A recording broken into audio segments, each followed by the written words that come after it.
அனைவருக்கும் வணக்கம்.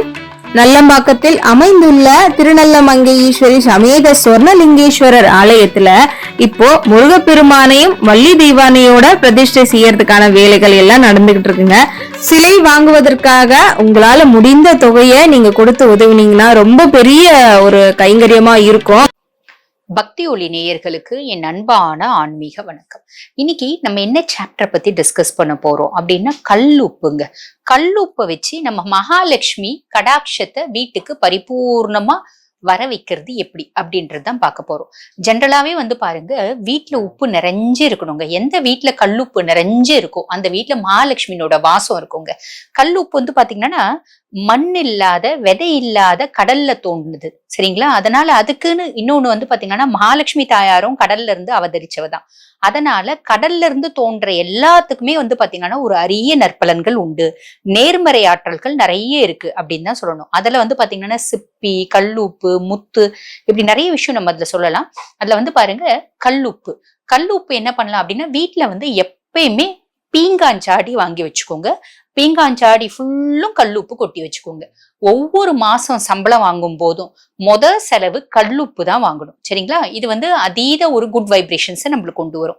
அதே மாதிரி நிறைய பேர் பாருங்க, பீங்காஞ்சாடியை டைரக்டா அடுப்பு தட்டு மேல வச்சிருப்பாங்க, இல்ல கீழே வச்சிருப்பாங்க. அப்படி டைரக்டா கீழே தரையில படுற மாதிரி வைக்க கூடாதுங்க. என்ன பண்ணலாம் அப்படின்னா, ஒரு பிளேட்டு அந்த பிளேட் பாத்தீங்கன்னா ஸ்டெயின்லெஸ் ஸ்டீலா இருந்தாலும் சரி, பித்தளையா இருந்தாலும் சரி, எங்களை கேட்டா நாங்க என்ன சொல்லுவோம் அப்படின்னு கேட்டீங்கன்னா மண் பிளேட்டு இல்ல பீங்காம் பிளேட். அந்த பீங்காம் பிளேட்ல நடுவுல ஒரு ₹1 நாணயத்தை வச்சிடணும். அது மேல கல்லுப்பை வைக்கணும், சரிங்களா? அதே மாதிரி அந்த கல்லுப்புலயும் பாத்தீங்கன்னா 2 நாணயத்தை போட்டு வைக்கணும். ஆனா எடுத்து சாம்பாருக்கு போடும்போது கையில எடுத்து போடுங்க. பொதுவா உப்பை கையில எடுக்கக்கூடாது அப்படின்னு சொல்லுவாங்க.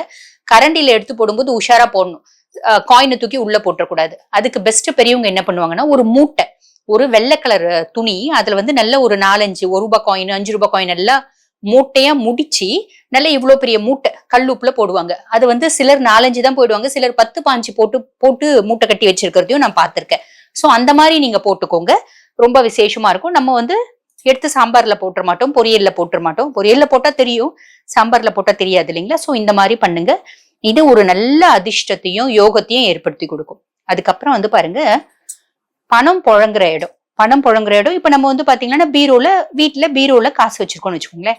அந்த காசு வைக்கிறதுக்குன்னு ஒரு பெட்டி வச்சிருப்போம் பாத்தீங்களா? அந்த பெட்டி சிகப்பு கலர் வெல்வெட் துணி அது மேல போத்தி இருக்க மாதிரி. இப்ப நகை கடைலாம் நம்ம போனோம்னா அந்த சிகப்பு கலர் பாக்ஸ்ல மேல கலர் பாக்ஸ் ப்ளூவா இருந்தா கூட உள்ள பாத்தீங்கன்னா சிகப்பு கலர் வெல்வெட் துணி இருக்கும். அது எதுக்கு அப்படின்னா, அது மகாலட்சுமிக்கு ரொம்ப பிரீத்தியான கலர். அதுவும் குலாப் கலர்னு வாங்க, அந்த ரோஸ் கலரும். இன்னொன்னு சிகப்பு அட்ராக்ட் பண்ணும் என்னத்த, வெல்த், ஓகேங்களா? அது ஒரு பாசிட்டிவ் வைப்ஸ். அப்ப நம்ம என்ன பண்ணலாம்னா, வீட்டுல ஒரு பெட்டி வச்சிருக்கோம் காசுக்கு அப்படின்னா, அந்த காசு பெட்டிக்குள்ள ஃபுல்லும் ரெட் கலர் வெல்வெட் இருக்க மாதிரி பாத்துக்கலாம். முடியாதுன்னா ஒன்னும் பிரச்சனை இல்லை, சாதா பெட்டி கூட வச்சுக்கோங்க. இல்ல ஒரு பெரிய பித்தளை சொம்பு இல்ல ஒரு மண் குடம் அந்த மாதிரி கூட வச்சு அதுல நிறைய உப்பு போட்டுக்கணும். உப்பு போட்டுட்டு ஒரு 6 வசம்பு துண்டு போட்டுக்கணும். நல்ல ஒரு 10 கிராம்பு போட்டுக்கணும், ஒரு 10 ஏலக்காய் போட்டுக்கணும், ஒரு 5-6 துண்டு இந்த பச்சை கற்பூரம் போட்டுக்கணும், ஒரு 4-5 துண்டு பட்டை போட்டுக்கணும். பட்டை போட்டுட்டு அதுல நம்ம பணத்தை போட்டு வைக்கிறது நிறைய விசேஷமான பலனை தருங்க.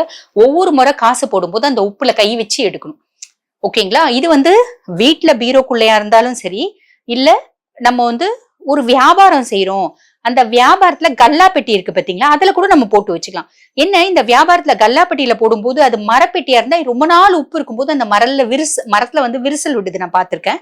அப்படி இருக்க பட்சத்துல என்ன பண்ணுங்க, நல்ல ஒரு ரெட் கலர் வெல்வெட் துணி போட்டு அது மேல உப்பு போட்டு அதுக்கு மேல நீங்க பணத்தை போட்டு வச்சுக்கலாம். கொஞ்ச நாள் கழிச்சு நம்ம எப்படியும் பணத்தை எடுத்து வேற ஏதாவது அசர்ட் பேங்க்ல அப்படி சேவ் பண்ணி வச்சுடுவோம் இல்லைங்களா? இல்லைன்னா கொஞ்ச நாள் கழிச்சு ரொம்பிட்டோன்னு எடுத்து கட்டி கட்டி தனியா வச்சிடுங்க. திருப்பி காசு டெய்லி அதுல போட்டுவாங்க. இது டெய்லி வியாபாரம் பண்றவங்களுக்கு.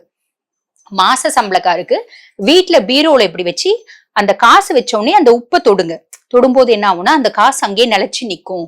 ஃபர்ஸ்ட் விஷயம், வேஸ்டான விரய செலவு அப்படின்றது வராது. விரய செலவா இருந்தாலும் சுப விரயமா இருக்கும். இப்படி பல நன்மைகள் அதுல உண்டுங்க. இன்னொன்னு அதுல போடுற வசம்பு, ஏலக்காய், பச்சை கற்பூரம் எல்லாத்துக்குமே பாத்தீங்கன்னா பணத்தை ஈர்க்கக்கூடிய சக்தி அப்படின்றது ஒண்ணு உண்டு. சோ அது போட்டுக்கோங்க. அதே மாதிரி பாருங்க, வீட்டுல மகாலட்சுமி வாசம் நிறைஞ்சு இருக்கணும் அப்படின்னா நம்ம முன்னோர்கள் பயன்படுத்தின ஒரு டெக்னிக் தாங்க. அது என்ன அப்படின்னு கேட்டீங்கன்னா, ஒவ்வொரு வீட்லயும் வெள்ளி பாத்திரம் அப்படின்றது யூஸ் பண்ணுவாங்க. வெள்ளி பாத்திரம் பூஜை ரூமுக்கு யூஸ் பண்றது மட்டும் இல்லைங்க, கிச்சன்லயே கூட வந்து பாத்தீங்கன்னா கிச்சன் யூட்டன்சில்ஸ் அப்படின்றது வெள்ளியில இருக்கலாம். ஒரு சிலர் வந்து பாத்தீங்கன்னா வெள்ளி தட்டுல சாப்பிடுவாங்க. ஓகேங்களா, அந்த வெள்ளி தட்டுல சாப்பிடுற பழக்கம் அப்படின்றது இப்போ வந்து மொத்தமே வந்து மறைஞ்சே போச்சு. ஆனா நம்ம வீட்டுல வெள்ளி இருக்கு, அந்த வெள்ளி வந்து புழக்கத்துல இருக்குது அப்படின்னும் போது அது வந்து பாத்தீங்கன்னா மகாலட்சுமியோட வாசம் நிறைஞ்சிருக்கும். இப்ப நாங்க எங்க வீட்டுல வெள்ளி தட்டு இல்லைங்க, கவலைப்படாதீங்க. அதுக்காக நம்ம புதுசா வாங்கணும்ன்றது இல்ல. ஒரு ஸ்பூன் வாங்கி வச்சுக்கலாம், குட்டியூண்டு ஸ்பூன் வாங்கி வச்சு அந்த ஸ்பூன் உப்பள்ளி போடுறதுக்கு யூஸ் பண்ணிக்கலாம். பத்திரமா வச்சுக்கோங்க, சின்ன ஸ்பூனா வாங்கி வச்சுக்கோங்க. அந்த வெள்ளி பாத்திரம் வீட்டுல வேலைக்காரங்க இருக்காங்கன்னா அவங்க கிட்ட கழுவ கொடுக்க கூடாது. அது நெகட்டிவ் வைப்ஸ கொண்டு வரும். வீட்டுல வெள்ளி பாத்திரம் இருக்கு, ஆல்ரெடி எங்க வீட்டுல வெள்ளி தட்டு இருக்குங்க, வெள்ளி சொம்பு இருக்கு, நாங்க எடுத்து இப்ப மேல அட்டத்துல வச்சுட்டோம், புழங்க வேண்டாம்னு வச்சுட்டோம் அப்படின்னு இருக்கிறவங்களா இருந்தா எடுத்து வச்சுக்கோங்க. நானே அந்த மாதிரி நிறைய முறை செஞ்சிருக்கேன். இப்ப எல்லாத்தையும் எடுத்து யூஸ் பண்ண ஆரம்பிச்சுட்டேன். ஓகேங்களா, நம்ம பூட்டி பூட்டி வச்சாலும் அதை நம்ம மத்தவங்களுக்கு சீரா கொடுக்க முடியாது. இப்ப நானே என் குழந்தை கொடுக்கணும்னா நம்ம யூஸ் பண்ணதை கொடுக்க கூடாது, மகாலட்சுமி வாசம்ன்றது குறையும். வெள்ளி யாருக்காவது கொடுக்கணும்னா புதுசா வாங்கிதான் கொடுக்கணும். அப்ப நம்ம பீரோலயே வச்சிருக்கிறது எடுத்து நம்ம புழக்கத்துல வச்சு பத்திரமா வச்சுக்கலாம். சும்மா லைட்டா சோப் போட்டு வாஷ் பண்ணாலே போதும், நம்மளே தான் கழுவணும். மகாலட்சுமியோட வாசம் நிறைஞ்சு இருக்கும். ஓகேங்களா, சோ இந்த மாதிரி சின்ன சின்ன டிப்ஸ் தாங்க, சின்ன சின்ன டிப்ஸ் நம்ம கல்லூப்பை வச்சு ஃபாலோ பண்ணும்போது பாத்தீங்களா நம்ம வாழ்க்கையில வந்து பாத்தீங்கன்னா அதீத சந்தோஷம், குதூகலம், நிம்மதி, சுபிக்ஷம், மகாலட்சுமியோட கடாட்சம், மகாலட்சுமியோட கருணை பார்வை, மகாலட்சுமியோட வாசம் எல்லாமே நிறைஞ்சு இருக்குங்க. சோ இந்த பதிவு உங்களுக்கு பயனுள்ளதா இருக்கும்னு நினைக்கிறேன். இதே மாதிரி இன்னொரு பதிவுல உங்களை சந்திக்கிறேன். நன்றி.